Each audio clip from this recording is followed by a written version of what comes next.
Yang kami hormati Bapak Kepala Sekolah SMP Negeri 1 Duket, yang kami hormati Ibu Husnul Khotimah selaku CDP Angkatan 10 dari SMP Negeri 1 Duket Kabupaten Sumeneb, serta Bapak Ibu Guru dan para mahasiswa dari kampus Merdeka. Alhamdulillahirabbil alamin, puji syukur tiada terkira marilah kita panjatkan kehadirat Allah Subhanahu wa taala karena di siang hari ini kita diberikan kesempatan dan kesehatan sehingga kita semua bisa menghadiri ruangan ini dalam kegiatan diseminasi budaya positif yang akan disampaikan oleh Ibu Husnul Khotimah. Salawat beri salam juga marilah kita haturkan terhadap junjungan kita Rasulullah sallallahu alaihi wasallam. Bapak, Ibu yang kami hormati, marilah kita buka kegiatan diseminasi budaya positif ini dengan pembacaan basmalah. Bismillahirrahmanirrahim. Semoga dengan pembacaan basmalah dapat membawa kelancaran kegiatan kita pada hari ini. Berikutnya yaitu sambutan oleh Bapak Kepala SMP Negeri 1 Duket kepada Bapak Sunomo MPD, dipersilakan. Assalamualaikum warahmatullahi wabarakatuh. Yang saya hormati Ibu Husnul Khotimah sebagai CDP dan Bapak Ibu guru serta teman-teman mahasiswa, pada kesempatan ini patut bersyukur kita bisa bertemu di sini di ruangan ini untuk mengikuti diseminasi budaya positif yang akan disampaikan oleh Ibu Husnul. Bapak Ibu sekalian, CGP atau calon guru penggerak itu akan menjadi tuntutan bagi kita semua. Tahapan-tahapan untuk menjadi guru penggerak mulai dari dulu dengan berbagai kegiatan yang harus dilalui, itu memang memakan energi, waktu, namun itu suatu keharusan. Jadi kalau tidak sekarang, nanti kita akan harus melakukan itu. Nah, ini kesempatan di sekolah kita, Ibu Husnul termasuk angkatan ke-10 yang sedang melakoni proses sebagai guru penggerak. Mohon kepada Bapak Ibu guru supportnya kepada teman kita yang sudah bersusah payah sampai detik ini berjuang untuk melalui tahapan yang memang harus dihadapi. Semoga saja imbas positif juga kepada Bapak Ibu guru yang belum nantinya bisa khusus pada perbandingan, sehingga kita bisa termotivasi untuk melakukan seperti yang dilakukan khusus sekarang, mengikuti seleksi CGP. Semoga saja nanti sampai akhir bisa berhasil. Kemudian kepada Bu Husnul khususnya, nantinya setelah berhasil menjadi guru penggerak, seorang guru juga sudah mendahului sebagai guru penggerak di sini. Imbas positifnya kepada teman-teman kita di sini, budaya-budaya positif, kemudian motivasi-motivasi yang bisa ditularkan kepada teman-teman. Semoga saya benar-benar bisa bermanfaat pada sekolah ini, mendukung kualitas sekolah ini dan meningkatkan kepercayaan masyarakat. Mungkin itu yang bisa saya sampaikan. Sekali lagi semangat untuk Bu Husnul untuk menjalani ini semua supaya lancar dan dapat hasil yang maksimal. Amin. Kurang lebihnya mohon maaf. Wassalamualaikum warahmatullahi wabarakatuh.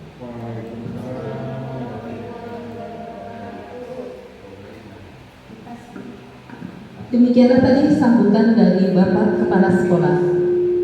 Berikutnya yaitu diseminasi budaya positif yang akan langsung disampaikan oleh Ibu Husnul Khotimah selaku calon guru penggerak angkatan 10 dari Kabupaten Sumeneb. Kepada beliau dipersilakan.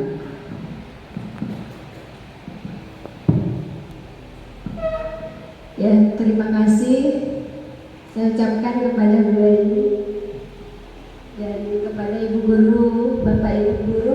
Apakah masih semangat di siang ini? Semangat. Kita stretching dulu boleh? Boleh. Nah, kalau berdiri dulu Bapak Ibu.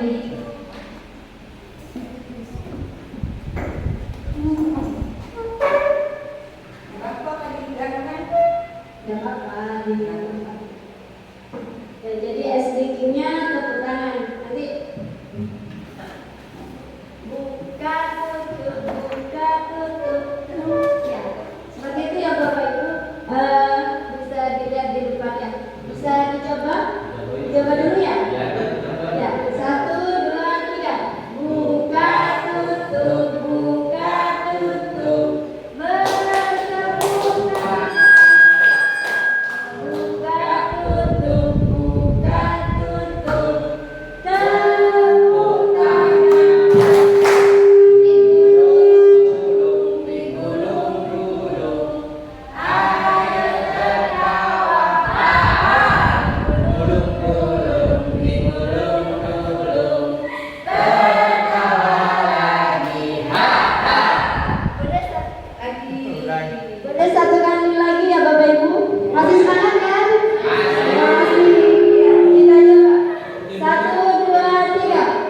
Buka tutup, bertepuk tangan. Buka tutup, tepuk tangan. Digulung-gulung, digulung-gulung. Ayo tertawa. Digulung-gulung, digulung-gulung. Tertawa lagi. Ya, terima kasih Bapak Ibu. Silakan duduk kembali.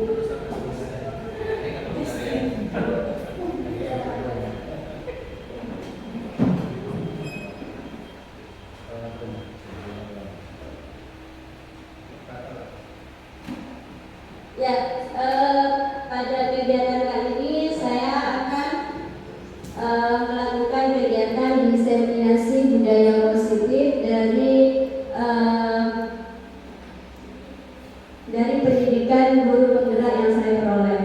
Jadi materi yang akan dibahas yaitu disiplin positif dan nilai-nilai kebajikan universal. Kemudian ada teori motivasi, hukuman dan penghargaan. Kemudian ada keyakinan kelas, kebutuhan dasar manusia, 5 posisi kontrol dan segitiga restitusi.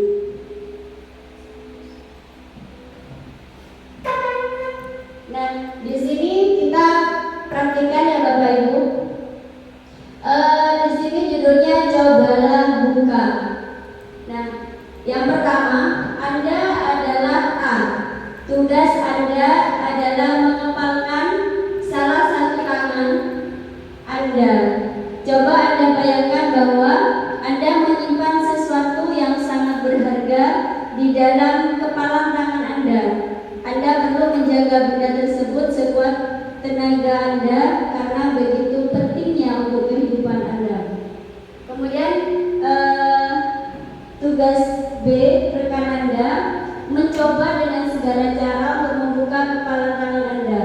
Teman Anda B boleh membujuk, menghardik, mengintimidasi, memarahi, menggoda, menggelitik, bahkan menawari Anda uang agar Anda bersedia membuka kepalan tangan Anda.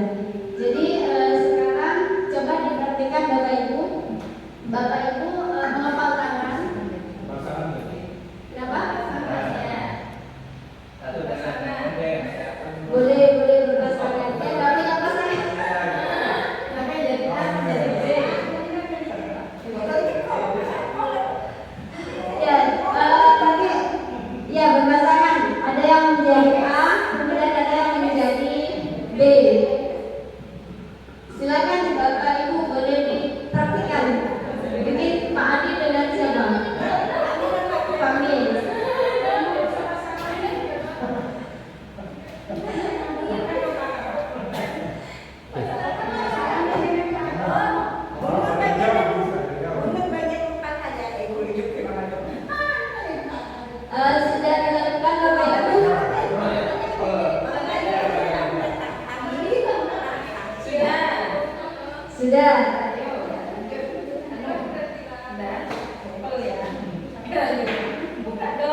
ditutup.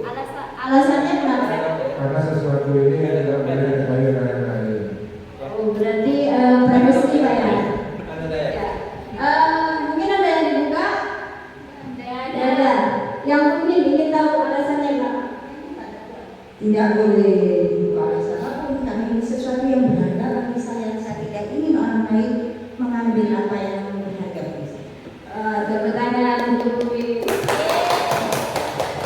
Ya, sebenarnya dibuka atau ditutup itu kembali kepada diri kita sendiri ya, karena kita yang menjadi kontrol terhadap diri kita sendiri. Kita bisa membuka dengan alasan tertentu, juga kita tetap menutup tangan kita dengan alasan tertentu. Jadi yang mempunyai kontrol terhadap diri kita sendiri adalah diri kita. Jadi kalau dirasa itu penting rahasia, jadi kita tetap menutup. Ya, itu teori dari kontrol. Dan di sini ada miskonsepsi tentang makna kontrol. Karena tulisannya terlalu kecil.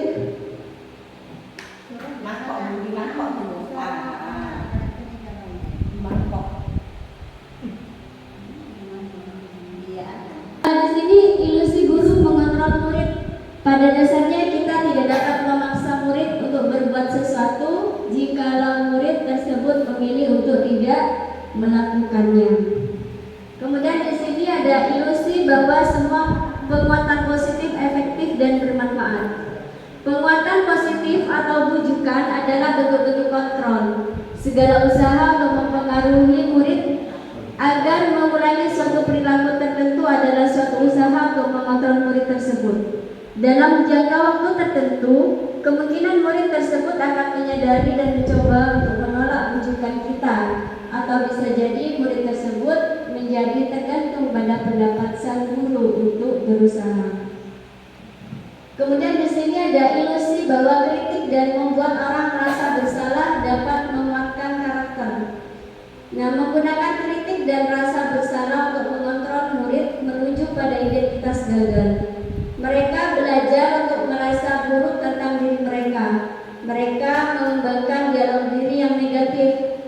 Kadangkala sulit bagi guru untuk mengidentifikasi bagi mereka sedang melakukan perilaku ini, karena seringkali guru cukup menggunakan suara halus untuk menyampaikan pesan negatif. Dan yang keempat adalah ilusi bahwa orang dewasa memiliki hak untuk memaksa. Banyak orang dewasa yang percaya bahwa mereka memiliki tanggung jawab untuk membuat murid berbuat hal-hal tertentu. Apapun yang dilakukan dapat diterima selama ada sebuah kemajuan berdasarkan sebuah pengukuran kinerja. Pada saat itu pula orang dewasa akan menyadari bahwa perilaku memaksa tidak efektif untuk jangka waktu panjang dan sebuah hubungan permusuhan akan terbentuk.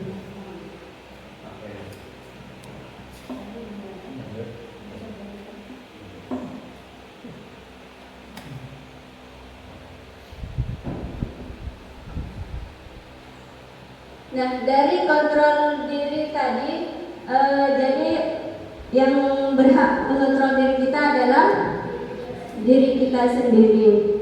Nah, sekarang kita akan mempelajari tentang makna disiplin. Nah, di makna disiplin di sini menurut pemikiran Ki Hajar Dewantara sejalan dengan pandangan Gianni Gosen dalam bukunya Restructuring School Discipline ya 2001 menyatakan bahwa disiplin yaitu belajar, berasal dari kata yang sama disciple atau murid atau pengikut. Jadi untuk menjadi seorang murid atau pengikut, seseorang harus paham mengikuti suatu aliran atau ajaran tertentu, sehingga motivasi yang terbangun adalah motivasi intrinsik ya, jadi motivasi dari dalam diri bukan dari luar. Kemudian di situ Gianni juga menyatakan bahwa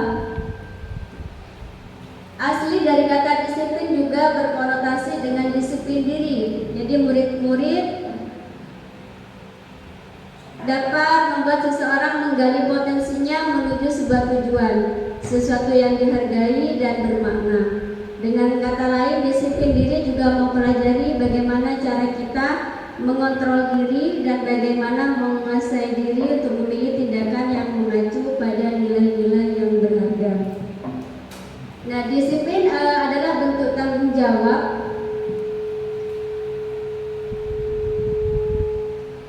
Ya, disiplin adalah bentuk tanggung jawab yang berasal dari motivasi intrinsik, jadi motivasi dari dalam. Misalnya kita setiap hari datang tepat waktu, itu juga termasuk disiplin diri.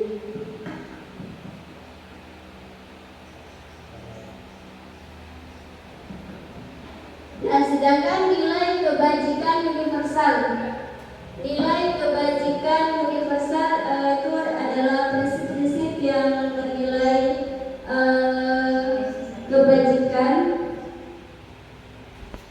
Di sini ada nilai-nilai kebajikan dari profil pelajar Pancasila, yaitu beriman, bertakwa kepada Tuhan Yang Maha Esa dan berakhlak mulia, ada mandiri, berkebinekaan global, gotong royong, bernalar kritis, dan kreatif. Nah, di sini ada studi kasus Bapak Ibu. Sebagai seorang pendidik, saat Anda perlu hadir di suatu pelatihan, motivasi apakah yang mendasari tindakan Anda? Yang pertama, apakah Anda hadir karena tidak ingin ditegur oleh pihak panitia atau pengawas Anda dan mendapatkan surat teguran, menghindari ketidaknyamanan dan hukuman? Atau yang kedua, Anda ingin dilihat dan dipuji oleh lingkungan Anda, atau mendapat penghargaan sebagai kepala sekolah berprestasi, mendapat imbalan atau penghargaan dari orang lain? Atau mungkin yang ketiga, Anda ingin menjadi pembelajar sepanjang hayat, menjadi orang yang berusaha dan bertanggung jawab serta menghargai diri Anda sendiri sebagai teladan bagi murid-murid Anda, guru-guru Anda, serta lingkungan Anda, karena Anda percaya tindakan Anda sebagai pemimpin pembelajaran akan menjadi panutan oleh lingkungan Anda. Jadi menghargai nilai-nilai kebajikan diri sendiri. Manakah motivasi yang paling kuat yang mendasari tindakan Anda? Atau adakah suatu proses perubahan motivasi antara dua motivasi? Mungkin Bapak Ibu ada yang bisa memilih yang mana? 1, 2, 3. Tim dari memilih? Setuju memilih yang mana Bapak Ibu? 3. Memilih yang 3 persatu? 3. Memilih yang Pak Adi yang mana? Ya, jadi kita memilih yang ketiga. Jadi kita harus menjadi pembelajar sepanjang hayat, menjadi teladan bagi murid-murid kita dan lingkungan. Itu termasuk menghargai nilai-nilai kebajikan diri sendiri. Lanjut Bapak Ibu, di sini ada studi kasus kedua. Bila di sekolah Anda tidak ada aturan yang memberikan surat teguran bagi karyawan yang sering datang terlambat, atau tidak ada atasan yang memberikan Anda penghargaan menjadi karyawan terbaik karena sering tepat waktu, apakah Anda akan tetap datang tepat waktu untuk mengajar murid-murid Anda? Ya, jelaskan alasan Anda. Mungkin ada yang bisa memberi jawaban. Mungkin Tentu saja saya akan, insya Allah ya, akan tetap datang tepat waktu, karena bagaimanapun saya bekerja untuk mengajar anak-anak saya, karena yang pertama mungkin panggilan hati untuk mendidik anak-anak supaya anak-anak bisa disiplin, bisa sukses. Kemudian yang kedua, bagaimanapun guru itu adalah panutan yang akan dicontoh oleh anak didik kita sehari-harinya. Itu saja. ya, terima kasih Bu Min, jawabannya luar biasa. Jadi mungkin ada jawaban yang lain? Tidak ada? Sama ya Bapak Ibu? Jadi ada maupun tidak ada atasan, kita sebagai guru harus tetap menjadi teladan bagi murid-murid kita. Jadi kita harus dapat datang tepat waktu, bukan karena ingin mendapatkan pujian atau penghargaan, tapi kita lebih ke menghargai diri kita sendiri. Kita harus bertanggung jawab pada diri kita sendiri, terutama kita menjadi teladan bagi murid-murid kita.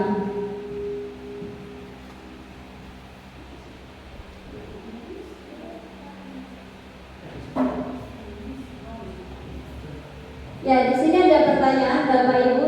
Yang pertama, menurut Anda dari ketiga jenis motivasi yang disebutkan pada pertanyaan sebelumnya, motivasi manakah yang saat ini paling banyak mendasari perilaku murid-murid Anda di sekolah?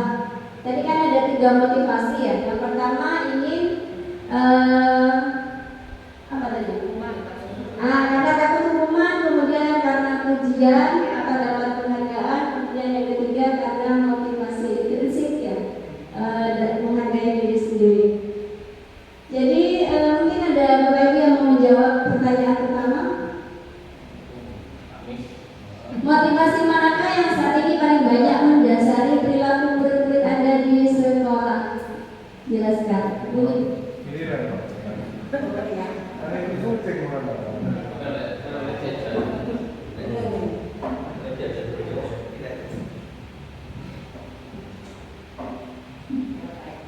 Enggak. Menurut saya mungkin untuk sekarang perilaku anak-anak itu karena motivasi takut dihukum. Misalnya jika melanggar peraturan sekolah yang seperti datang terlambat, baju dikeluarkan, tidak pakai kaos kaki, mereka itu mematuhinya karena takut dihukum. Mungkin belajar dari pengalaman dunia dan teman-teman. Terima kasih Bu Nur. Ya, jadi mungkin umumnya murid-murid kita yang mendasari perilaku murid kita di sekolah adalah yang pertama yang karena takut dengan hukuman. Kemudian yang kedua, strategi apa yang selama ini Anda terapkan untuk menanamkan disiplin positif pada murid-murid Anda? Bagaimana hasilnya pada perilaku murid-murid Anda? Mungkin Bu Adi bisa menjawab. Terkait dengan motivasi yang banyak yang mendasari perilaku murid tadi kan di sekolah kita masih pada anak-anak itu patuh karena hukuman mereka takut dihukum. Selain itu juga ada juga pujian sebenarnya. Namun lambat laun mungkin harapannya ke depan kita bisa menumbuhkan motivasi intrinsik. Strategi apa yang selama ini Anda terapkan untuk menanamkan disiplin positif pada murid-murid Anda? Karena anak-anak sudah terbiasa dengan sebuah sanksi, mungkin kita perlu merubahnya ya, lambat laun perlu merubahnya dengan strategi terbaru, yaitu mungkin kita lebih mengajak anak untuk berdiskusi bagaimana menemukan solusi dari permasalahan yang mereka hadapi seperti itu. Jadi melakukan diskusi dengan anak-anak tersebut untuk menemukan solusi dari permasalahan mereka. Jadi akhirnya juga anak-anak di sini mampu menerapkan peraturan di sekolah itu tidak lagi dari karena takut hukuman, tapi mereka akhirnya ada motivasi intrinsik seperti yang tadi Bu semua sampaikan.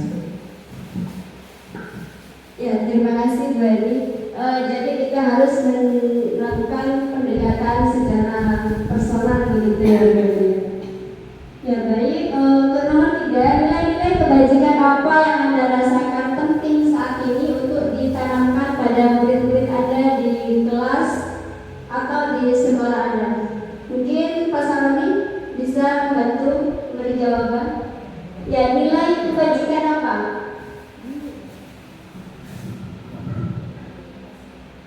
Untuk yang ketiga, nilai-nilai yang perlu kita tanamkan kepada anak-anak kita bagi yang pertama penanaman akhlak mulia yang harus kita laksanakan. Caranya akhlak mulia mulai dari siswa itu datang ke sekolah, kemudian sampai juga mereka akan meninggalkan sekolah. Contoh yang sudah kita laksanakan dengan membiasakan yaitu bersalaman kepada Bapak Ibu guru dan juga berdoa untuk memulai pelajaran dan juga mengakhiri pelajaran, dan juga kita meningkatkan ibadah kita dengan sering mereka dilakukan sholat berjamaah di sekolah, dan tidak lupa juga bagaimana kita berdoa bersama di sekolah dan juga di rumah dan kepada orang tua agar apa yang akan kita laksanakan di sekolah ini ada keterkaitan dengan kegiatan siswa yang dilaksanakan di rumah. Mungkin itu bisa ditambah oleh yang Mungkin ada yang mau nambah? Silakan Pak Guru. Terima kasih. Sebenarnya dari tadi dari teman-teman, beberapa teman-teman itu kesannya adalah perbiasaan. Anak-anak belum dibiasakan pada sesuatu yang sifatnya positif dan terus-menerus tidak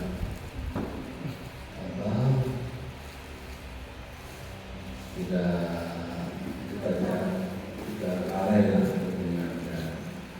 Kemudian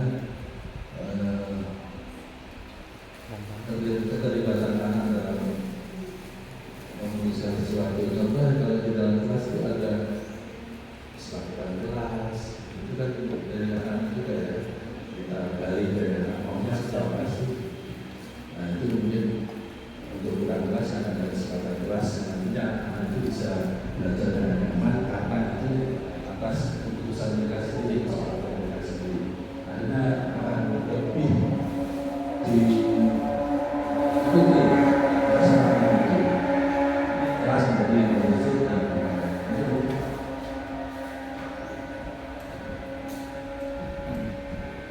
Ya, terima kasih Bapak Sunomo dan Bapak Sahroni.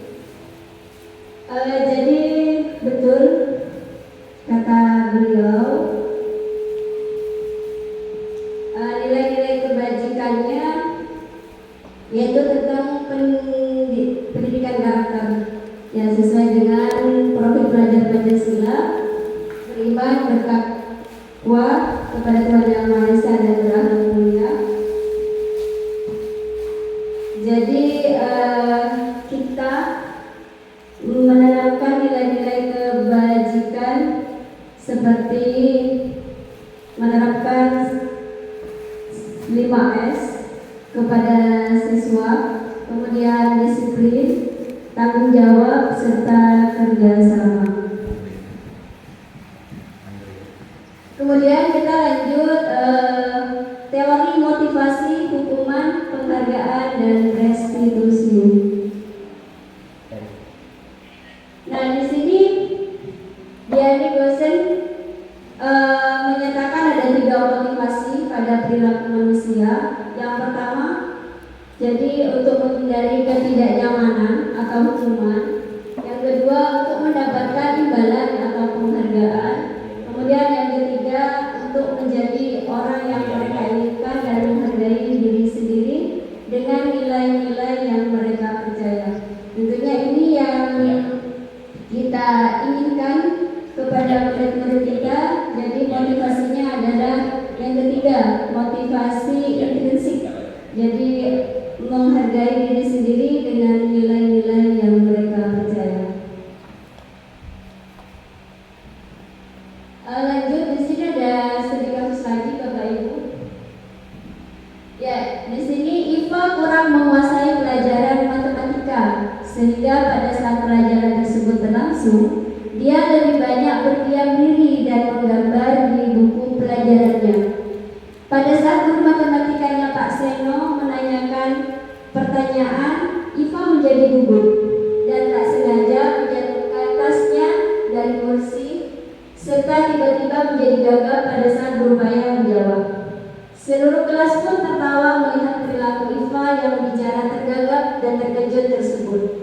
Pak Seno pada saat itu membiarkan teman-teman Iva menertawakan Iva yang tergagap dan malu luar biasa. Malahan minta Iva untuk maju ke depan dan berdiri di depan kelas sambil menunjuk hidungnya karena tidak bisa menjawab pertanyaan Pak Seno. Kelas makin gaduh dan anak-anak pun tertawa melihat Iva di depan kelas memegang ujung hidungnya.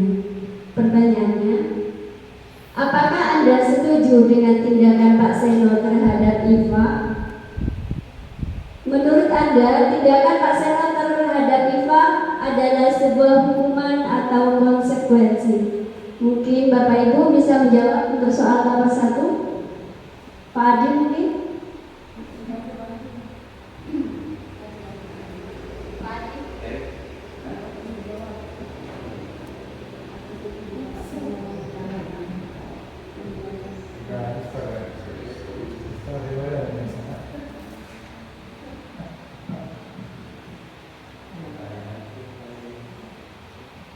Kalau saya tidak setuju dengan tindakan Pak Seno, karena itu kan membuat Iva malu. Kalau Iva malu, akhirnya Iva itu jadi tidak percaya diri, malah semakin tidak bisa menguasai pelajaran matematika.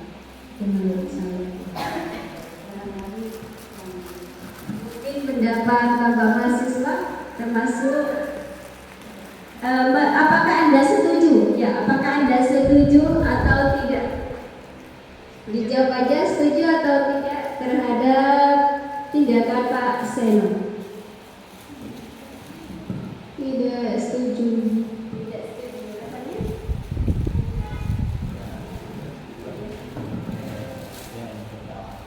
Apanya? Karena itu mempermalukan Iva, termasuk bullying juga Ibu. Terima kasih. Terima kasih. Ya, jadi tidak ada yang setuju ya dengan tindakan Pak Seno ya. Ya, tidak setuju dengan Pak Seno. Pasti ada alasannya ya Bapak Ibu ya. Itu merupakan hukuman atau konsekuensi? Hukuman. Alasannya? Belum ada kesepakatan, betul. Jadi ya tindakan Pak Seno merupakan hukuman. Hukuman itu hanya sepihak. Jadi hanya guru yang membuat. Sedangkan kalau konsekuensi itu ada kesepakatan antara kedua belah pihak. Jadi antara guru dan murid membuat kesepakatan, nanti misalnya dilanggar ada konsekuensi yang harus diterima.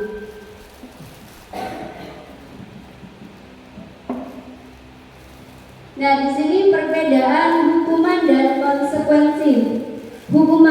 Hukuman bersifat tidak terencana atau tiba-tiba. Anak atau murid tidak tahu apa yang akan terjadi dan tidak dilibatkan. Hukuman bersifat satu arah dari pihak guru yang memberikan, dan murid hanya menerima suatu hukuman tanpa melalui suatu kesepakatan atau pengarahan dari pihak guru, baik sebelum dan sesudahnya. Jadi hukuman yang diberikan bisa berupa fisik maupun psikis. Murid atau anak disakiti oleh suatu perbuatan atau dengan ucapan. Sedangkan konsekuensi di sini sudah terencana dan sudah disepakati, sudah dibahas, sudah disetujui oleh murid dan guru. Umumnya bentuk-bentuk konsekuensi dibuat oleh pihak guru. Murid sudah mengetahui sebelumnya konsekuensi yang akan diterima bila ada pelanggaran. Pada konsekuensi, murid tetap tidak nyaman untuk jangka waktu pendek. Konsekuensi biasanya diberikan berdasarkan suatu data yang umumnya dapat diukur. Misalnya, setelah 3 kali tugasnya tidak diselesaikan pada batas waktu yang diberikan, murid melakukan kegiatan di luar kegiatan pembelajaran, misalnya ngobrol, bergurau, maka murid tersebut kehilangan waktu bermain dan harus menyelesaikan tugas karena ketertinggalannya. Peraturan dan konsekuensi yang mengikuti ini sudah diketahui sebelumnya oleh murid. Sikap guru di sini hanya sebagai memonitor murid. Jadi paham ya Bapak Guru, Bapak Ibu Guru antara perbedaan hukuman dan konsekuensi. Silakan ada pertanyaan. Sudah jelas ya Bapak Ibu?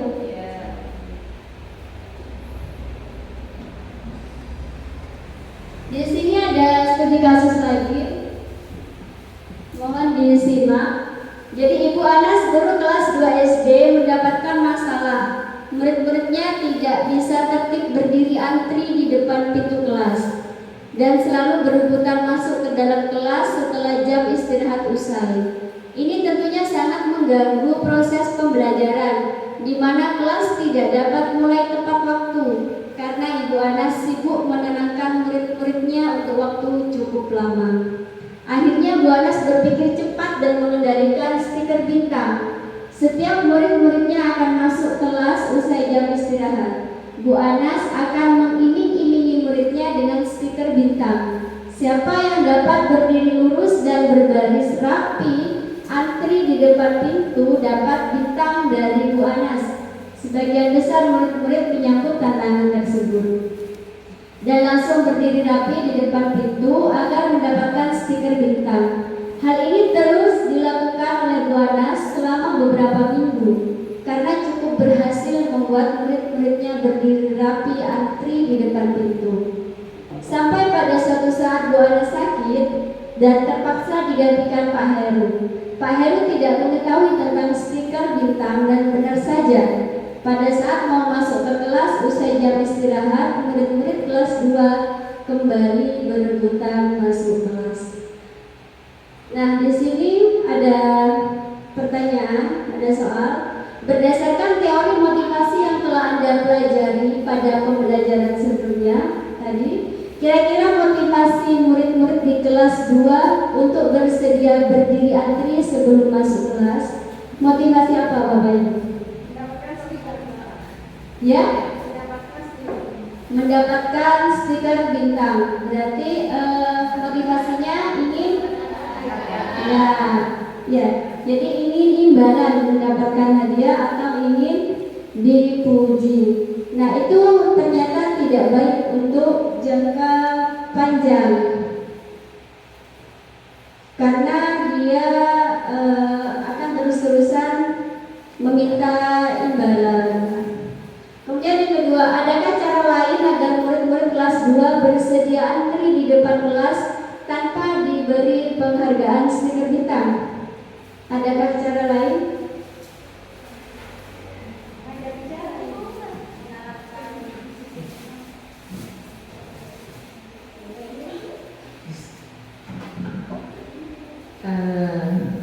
Sebenarnya kalau saya mungkin nggak apa-apa di awal ya, memang tidak bagus efeknya.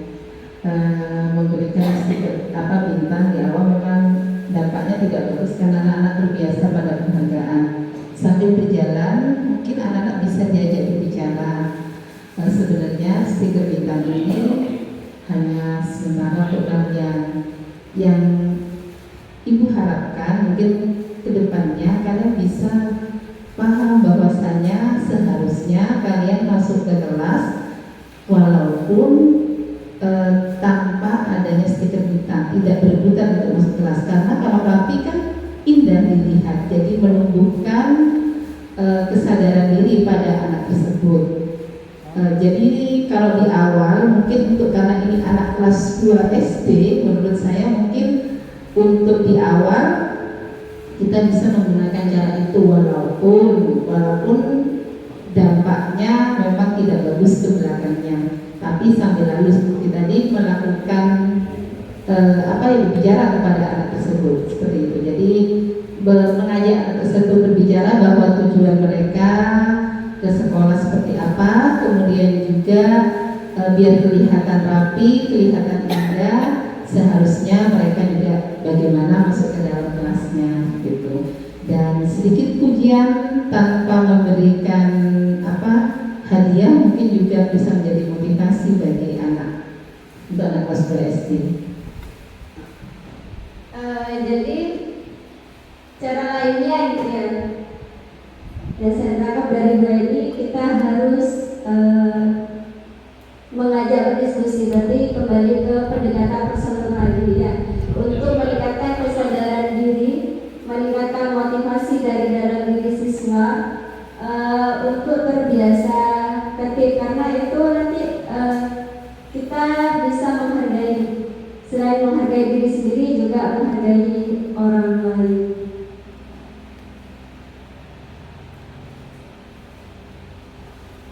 Nah, di sini Bapak Ibu, pengaruh jangka pendek dan jangka panjang tentang penghargaan atau imbalan.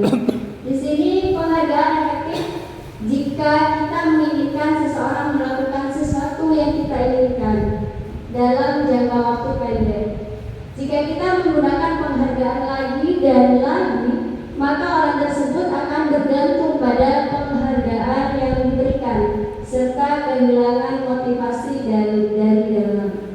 Kemudian, jika kita mendapatkan penghargaan untuk melakukan sesuatu yang baik, maka selain kita senantiasa berharap mendapatkan penghargaan tersebut lagi, kita pun menjadi tidak menyadari tindakan baik yang kita lakukan. Itu pengaruh jangka pendek dan jangka panjang mengenai penghargaan. Di sini nilai penghargaan. Penghargaan itu tidak efektif. Penghargaan merusak hubungan. Penghargaan mengurangi ketepatan. Penghargaan menurunkan kualitas. Penghargaan mematikan kreativitas. Penghargaan menghukum motivasi dari dalam. Kita lanjut ke keyakinan kelas. Masih semangat Bapak Ibu? Semangat ya. Ice breaking lagi. Oh yang lainnya. Gini aja ice breakingnya. Gabung semangat. Semangat gitu ya Bapak ya, biar enggak jenuh ya. Kita coba ya, 1, 2, 3. Tepuk semangat. Semangat.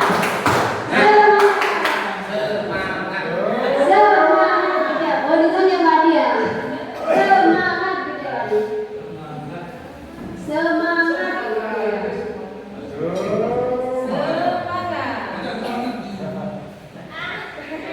Ya, begini ya. Ya, dicoba lagi, satu kali lagi. Tepuk semangat. Semangat. Semangat.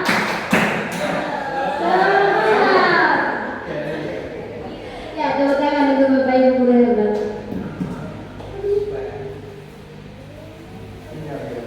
Di sini ada pertanyaan Bapak Ibu. Mengapa tidak peraturan kelas saja?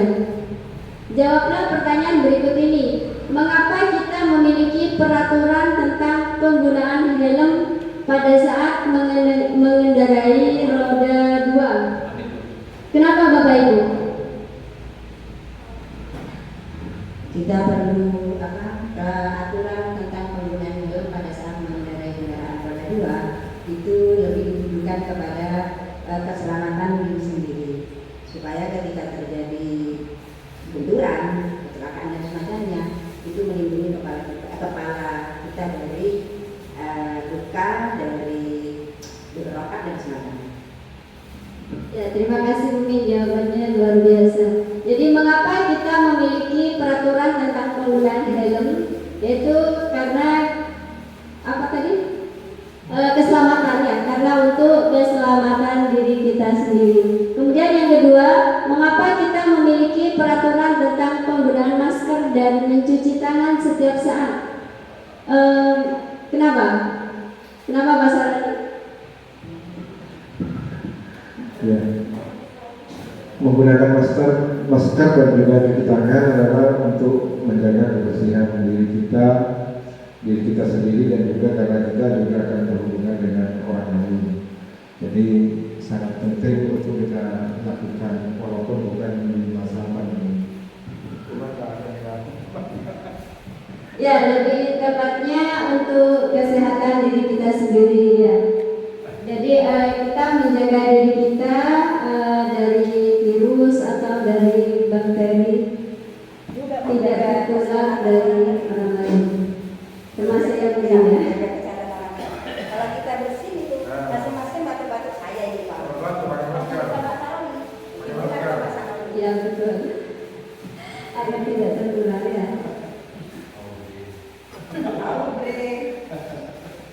Nah, baik Bapak Ibu, pembentukan keyakinan kelas. Jadi keyakinan kelas itu lebih bersifat abstrak daripada peraturan, yang lebih rinci dan lebih konkret. Kemudian keyakinan kelas berupa pernyataan-pernyataan yang universal. Yang ketiga, pernyataan keyakinan kelas senantiasa dibuat dalam bentuk kalimat positif.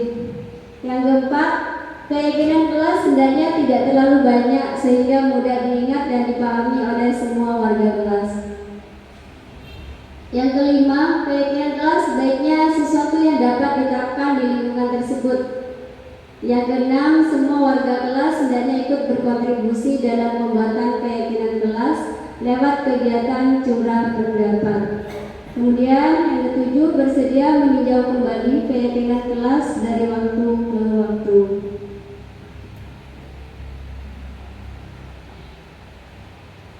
Nah, di sini ada prosedur pembentukan keyakinan kelas atau keyakinan sekolah. Yang pertama, mempersilakan warga sekolah atau murid-murid di sekolah atau di kelas untuk mencurahkan pendapat tentang peraturan yang perlu disepakati. Kemudian yang kedua, mencatat semua masukan-masukan murid atau warga sekolah di papan tulis, di mana semua anggota kelas atau warga sekolah bisa melihat hasil curah pendapat. Kemudian yang ketiga, menyusun keyakinan kelas sesuai prosedur. Kemudian mengganti dengan kalimat positif. Kemudian yang keempat, meninjau kembali daftar curah pendapat yang sudah dicatat. Anda mungkin akan mendapati bahwa pernyataan yang tertulis di sana masih banyak yang berupa peraturan. Selanjutnya, mengajak warga sekolah atau murid untuk menemukan nilai kebajikan atau keyakinan yang dituju dari peraturan tersebut. Kemudian yang keenam, meninjau ulang keyakinan sekolah atau kelas secara bersama-sama. Yang ketujuh, setelah keyakinan sekolah selesai dibuat, maka semua warga di kelas maupun di sekolah mempersilakan meninjau ulang dan menyetujuinya dan menandatangani keyakinan yang sudah dibuat. Kemudian 8, keyakinan sekolah atau keyakinan kelas selanjutnya ditempel di dinding kelas di tempat yang mudah dilihat oleh semua warga kelas atau warga sekolah. Nah, itu Bapak Ibu prosedur pembentukan keyakinan kelas atau sekolah. Silakan ada tanggapan. Lanjut ya Bapak Ibu, kebutuhan dasar manusia. Nah, di sini ada kasus lagi. Ibu Ambar, guru wali kelas 2A di SD Pelita Hati, sedang bingung menghadapi ulah salah satu murid di kelasnya. Doni namanya. Beberapa anak di kelas 2A telah datang padanya dan mengeluhkan Doni yang seringkali meminta bekal makan siang mereka dengan paksa. Jika Anda menghadapi situasi seperti Ibu Ambar, apa yang Anda lakukan? Menurut Anda, kira-kira apa alasan Doni melakukan hal itu? Mungkin ada yang bisa bantu jawab. Apa yang Anda lakukan? Maksudnya Ibu Ambar. Ya, di situ ada siswa bernama Doni yang selalu memaksa mengambil bekal makanan temannya. Nah, sikap Anda bagaimana?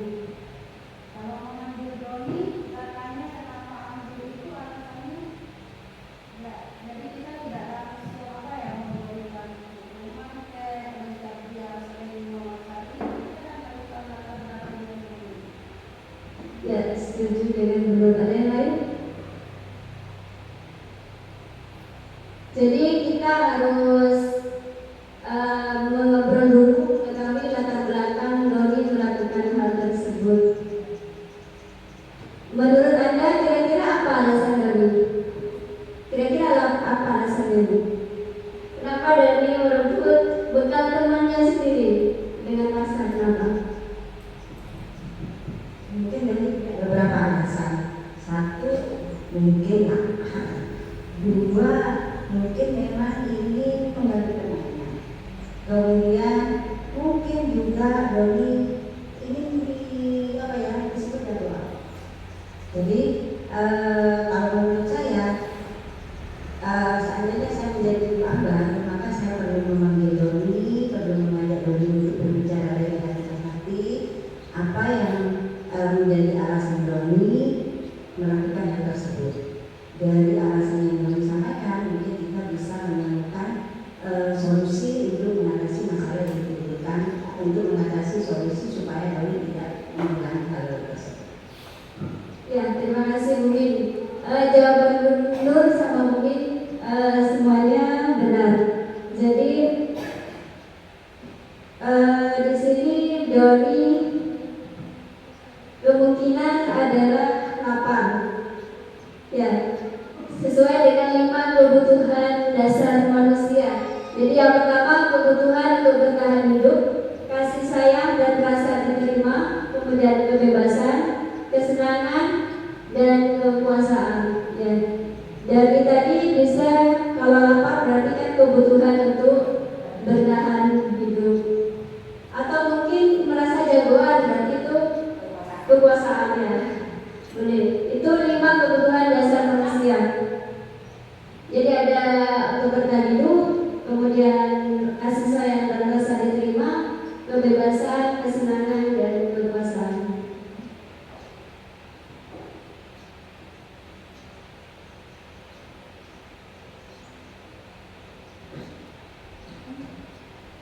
Ya, di sini ada studi kasus lagi Bapak Ibu. Yang kasus yang pertama, Tisa dan Hana dipanggil masuk ke ruangan Ibu Dewi, Kepala Sekolah SMA Makmur. Ibu Dewi baru saja mendapatkan pengaduan dari Bunda Tisa bahwa Hana menggunakan kata-kata kasar dan merendahkan Tisa di sosial media.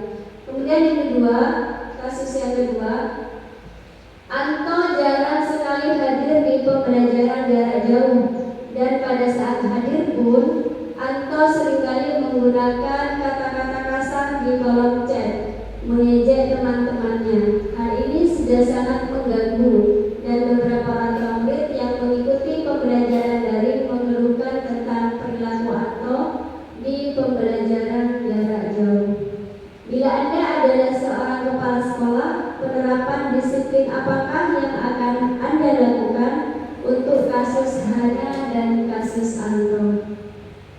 Alasannya mengapa? Mungkin ada yang Kalau Anda kepala sekolah mungkin Wendy mau menanyakan? Iya, ini berandai-andai kalau Anda kepala sekolah. Ini yang kasus pertama Hana ya, menggunakan kata-kata kasar dan merendahkan Tisa di sosial media. Ini benar sudah dilakukan oleh Ibu Dewi memanggil kedua anak tersebut, karena dengan memanggil kedua anak tersebut Ibu Dewi akan mendapatkan cerita yang valid tentang mengapa Hana melakukan itu terhadap Tisa, dan nanti Bu Dewi juga perlu menanyakan apa keinginan Tisa terhadap Hana, kesalahan yang dilakukan Hana. Jadi seharusnya juga nanti Bu Dewi meminta Hana segera menghapus yang diupload di media sosial. Kalau kata-kata kasar ya mungkin dengan meminta maaf terlebih dahulu kepada Tisa dan tidak berjanji untuk tidak mengulangi lagi. Kemudian juga kalau itu di media sosial dan segera menghapus chat tersebut, kata-kata kasar tersebut. Untuk kasus yang kedua, ini atau ya kembali lagi memang perlu mengajak anak-anak itu berbicara. Jadi sekali lagi pendekatan persuasif sangat perlu, jadi pendekatan individu terhadap anak tersebut. Memang seperti yang Bu katakan tadi, kebutuhan dasar manusia. Bisa saja Anton melakukan ini karena dia ingin diperhatikan, seperti yang Bu katakan tadi ya. Jadi kurangnya kasih sayang, jadi dia membuat di kolom chat mengejek teman-temannya, ingin diperhatikan, ingin dia disebut jagoan. Jadi ingin apa ya, kebutuhan dasarnya itu ingin terpenuhi dengan cara yang salah.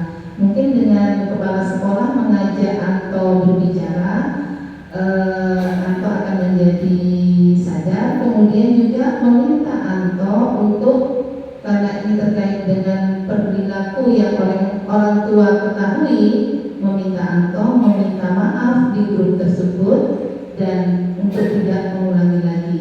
Sekali lagi ya, melakukan pendekatan terhadap anak tersebut. Itu mungkin Ibu yang bisa saya berikan. Luar biasa sekali jawaban dari Bu Edi.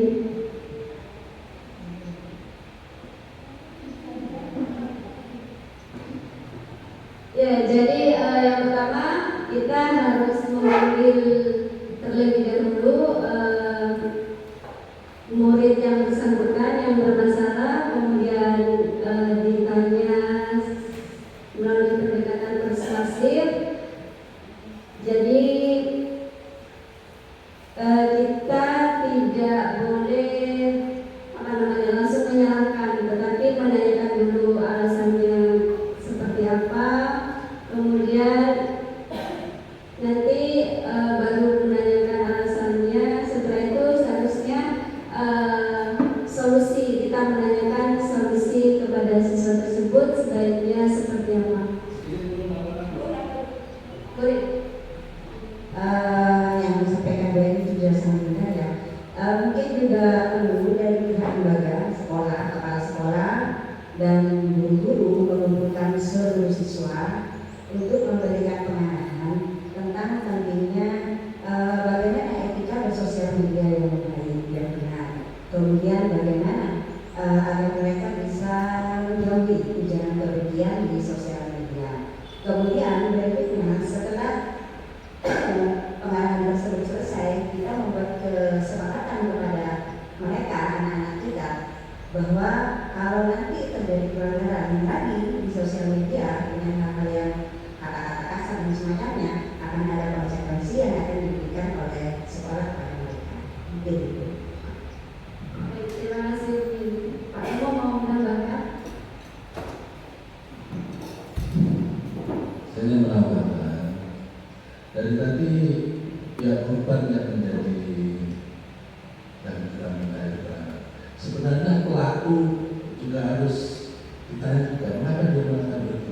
Jangan-jangan itu reaksi dari korban juga, jangan-jangan ya, karena membalas dan membalasnya bisa lebih parah. Nah itu mengapa mereka tidak semacam itu.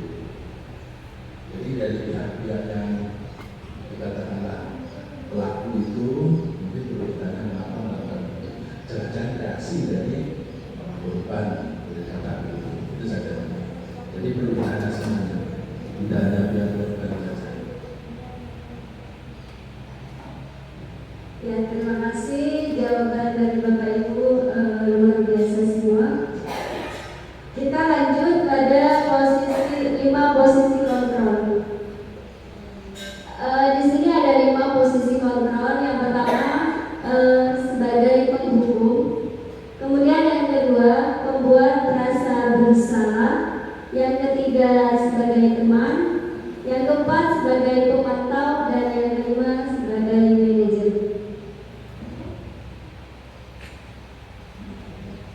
Nah, sering di sekolah kita mungkin tanpa kita sadari bahwa kontrol kita ada di posisi berapa Bapak Ibu? 1, 2, dan 3. Ya, penghukum secara tidak sadar kita sering menghukum siswa. Alasannya agar siswa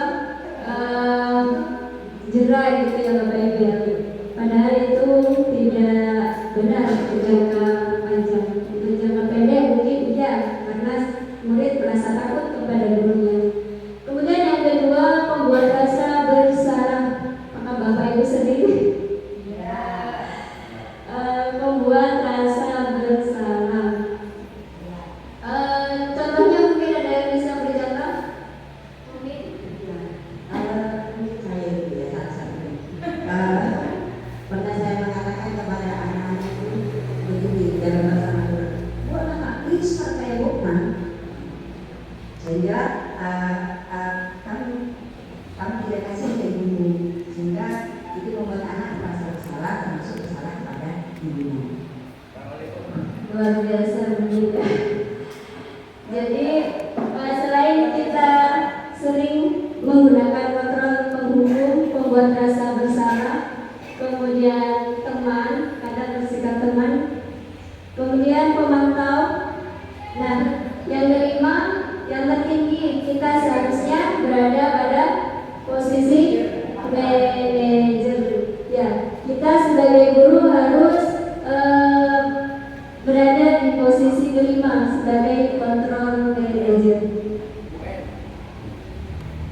Ya, yang dikenal dengan pendekatan segitiga restitusi. Jadi segitiga restitusi ada 3 tahapan Bapak Ibu. Yang pertama, memvalidasi tindakan yang salah, kemudian yang pertama adalah menstabilkan identitas. Kemudian yang kedua, memvalidasi tindakan yang salah. Kemudian yang ketiga, menanyakan keyakinan. Di sini beberapa contoh Bapak Ibu tentang segitiga restitusi. Jadi menstabilkan identitas. Salah satu contohnya misalnya dengan kita bertanya seperti ini, berbuat salah itu tidak apa-apa.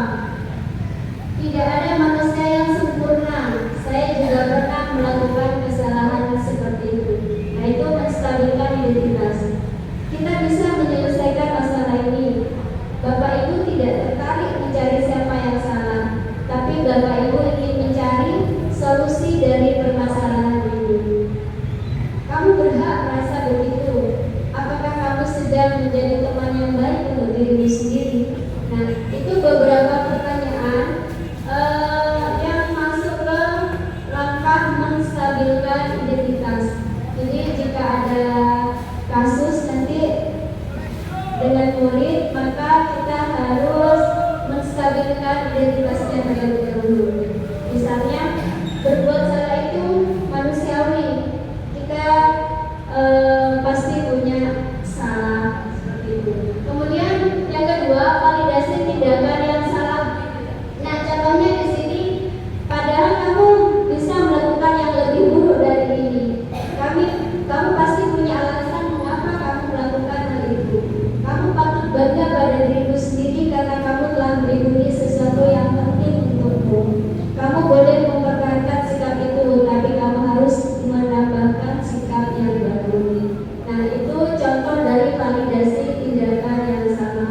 Jadi nanti pada murid yang bermasalah atau yang mempunyai kasus, kita tidak boleh langsung memvalidasi tindakan yang salah, tetapi terlebih dahulu kita menstabilkan identitasnya agar merasa aman dan nyaman. Baru kemudian validasi tindakan yang salah. Kemudian yang ketiga, menanyakan keyakinan. Nah, pertanyaannya bisa, apa yang kita percaya sebagai kelas atau keluarga, atau mungkin apa nilai-nilai umum yang kita sepakati, atau boleh apa bayangan kita tentang kelas yang ideal. Mungkin juga bisa kamu mau jadi orang seperti apa.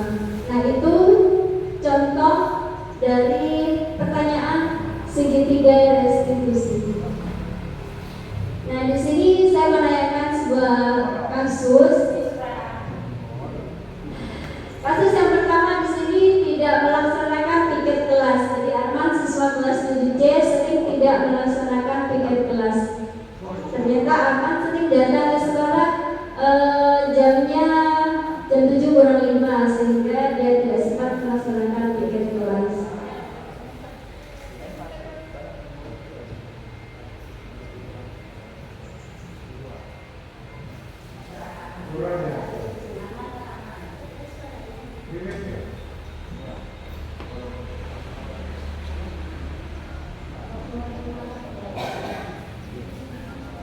Ya, ini contoh penanganan menggunakan segitiga restitusi.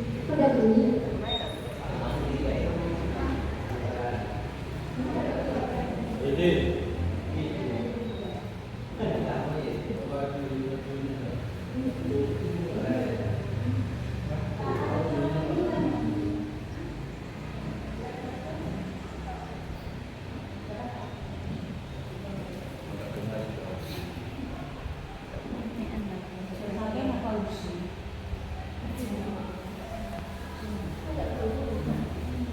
Ini saya menggunakan segitiga restitusi. Ada kasus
yaitu Bapak Ibu kasus yang pertama.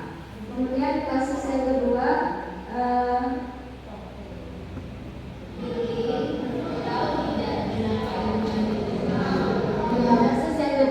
ada seorang siswa namanya Firly makan di dalam kelas.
pertama dan kasus kedua. Silakan ada tanggapan mungkin dari Bapak Ibu.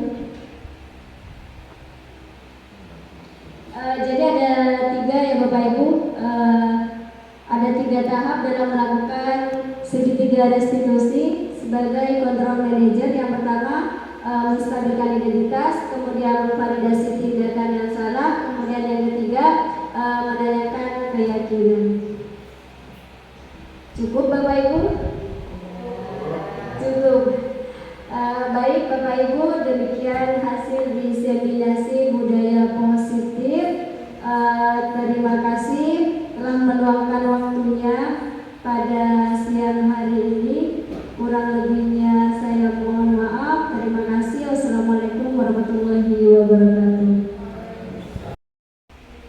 Terima kasih kepada Ibu Husnul, sebuah pemaparan yang luar biasa, pengimbasan tentang budaya positif merupakan wawasan bagi kita semua bagaimana menyelesaikan permasalahan dan memposisikan kita sebagai guru. Semoga kedepannya kita Bapak Ibu guru semuanya bisa menjadi guru dan posisikan diri pada posisi manajer sehingga kita bisa menyelesaikan permasalahan peserta didik kita dengan nyaman dan tanpa ada permasalahan-permasalahan yang berat bagi hidup.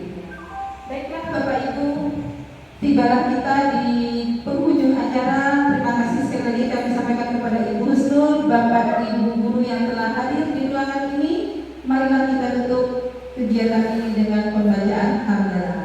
Alhamdulillahirabbil alamin. Semoga kegiatan ini membawa manfaat. Kurang lebihnya mohon maaf. Assalamualaikum warahmatullahi wabarakatuh.